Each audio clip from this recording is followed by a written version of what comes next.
जय गुरुदेव। राधे राधे। आज मेरा पता नहीं क्यों मन किया वीडियो बनाऊं। बहुत लोग साधु संतों का अपमान करते रहते। कल बागेश्वर धाम गुरु जी की मैंने वीडियो देखी तो किसी ने बहुत बुरी तरीके से बोला था, ये देखो ढोंगी है और ये किसी से भगवान से कोई बात कर सकता है? ऐसा कैसे हो सकता है कि भगवान से बात कर सकता है? तो मैं उन लोगों को ये बताती हूँ कि जैसे कि कोई साधु संत है, अगर एक बार सोचिए कि जो पृथ्वी के हमारे साथ थे सारे साधु जो हैं उनको हटा दीजिए, मतलब संत जीवन ना हो, फिर देखिए आप ये पृथ्वी पे कैसा लगेगा। जो साधु हैं, जो हमारे कथावाचक हैं, जो जितने भी भक्त हैं, वो कुछ न कुछ अपनी वाणी से कुछ अच्छा बोलते हैं। किसी के कान में जाता है, किसी के नहीं जाता है, किसी के समझ में आ जाता है, किसी के नहीं समझ में आ जाता। जिसकी आ जाता है तो वो समझ जाता है, और जिसकी नहीं आता है तो उसको ढोंग लगता है। तो अगर सारे संत जीवन समाप्त हो जाएं तो फिर हर घर में भाई भाई को मारेगा, बहन बहन को मारेगी, बेटा बाप को मारेगा। अभी भी वैसे हो रहा, और तब तो कोई किसी को समझेगा नहीं। जैसे कि पुलिस, अगर पुलिस को लोग बुरा समझते हैं, अगर पुलिस को एक बार सोचिए कि सब हटा दिया, जब बंद कर दिया 2 दिन के लिए, तो क्या होगा? खुलेआम कत्ल होने लगेंगे। तो इसी तरह का संतों का जीवन होता है। वो कुछ न कुछ देते रहते हैं, अपना ज्ञान देते रहते हैं, अपना कुछ न कुछ बताते रहते हैं, और उसमें लोग भक्ति भी करते हैं। और जो कोई संत के पास जाता है, जैसे कि कोई किसी को संत को क्या होता है, दान दे दिया, या कोई संत किसी से कुछ मांग लिया, तो उसको क्या बोलते हैं कि अरे ये तो दान मांग रहा, या बोल दें भिक्षाम दे, ऐसे बोल देते कोई लोग।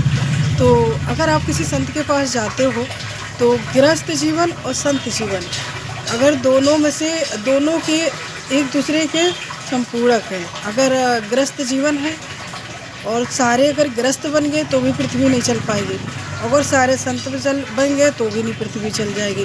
अगर ऐसा होता तो भगवान किसी को संत ही नहीं बनाते, भगवान किसी को भक्ति नहीं बनाते, सबको ग्रस्त वाले बना देते। जब कोई संत जाता है, हिमालय में जाता है, कहीं भी जाता, तपस्या करता है, कंदराओं में पूरा जीवन संन्यास जीवन ले लेता है, तो जो उनका पुण्य होता है, सारे संतों का जो पुण्य होता है, उनके पुण्य से ये पृथ्वी चलती है।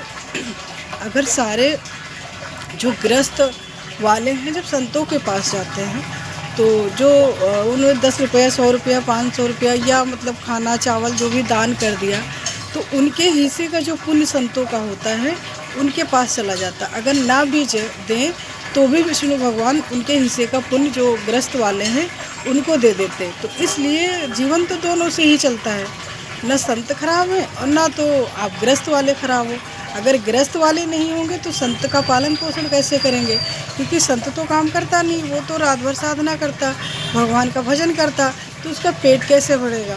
तो आप भी लोग जब जाते हो तो संतों के पास अगर कुछ दान कर देते हो तो उनका भी अच्छा हो जाता, और उनका जो पुण्य होता वो आपके पास आ जाता। अगर कोई नहीं जाता, कुछ संत होते हैं कि बिल्कुल हिमालय चले गए और आते ही नहीं लोगों के पास में, तो उनका कैसे पाओगे? तो भी जो है उनके पुण्य से जो ब्रह्मांड जो सृष्टि है वो चलती रहे। अगर सारी पृथ्वी अगर पापी हो गई तो सोचिए ये पृथ्वी चलेगी ही नहीं। जैसे कि आजकल सुन रहे हैं, बीवी उसको मारे दे रही, वो पति उसको मारे दे रहा, दुनिया भर का विवाद हो रहा। तो इसलिए भक्ति और भजन बहुत ज़रूरी, क्योंकि ये कलयुग है। अब पहले तो होता देवता राक्षस अलग अलग रहते थे, फिर एक घर में रहे, अब तो एक शरीर में रहते हैं। अब ये आप पे डिपेंड करता है कि आप अपने अंदर का देवता जगाते हैं या फिर शैतान जगाते हैं।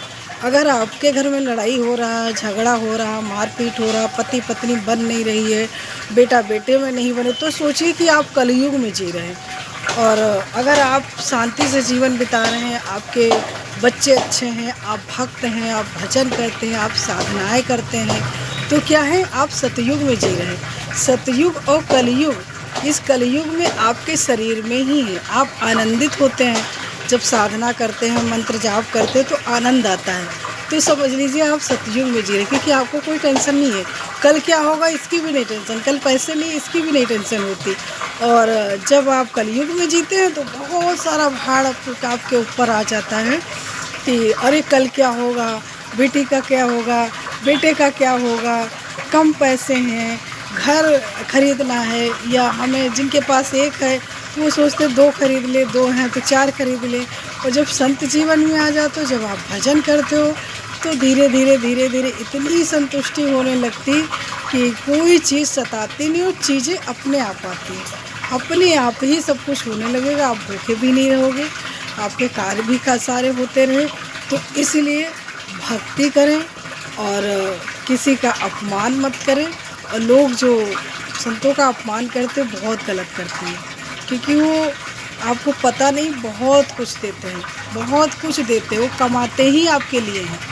वो आपको लगता है कि ये अपने लिए कमा रहे हैं, लेकिन नहीं, संत जितना होता है वो आप ही लोगों के लिए कमाता है। बेचारे कितनी की आप भी आपके जैसा जी सकते हैं, लेकिन भगवान ने उनको थोड़ा अलग बनाया है।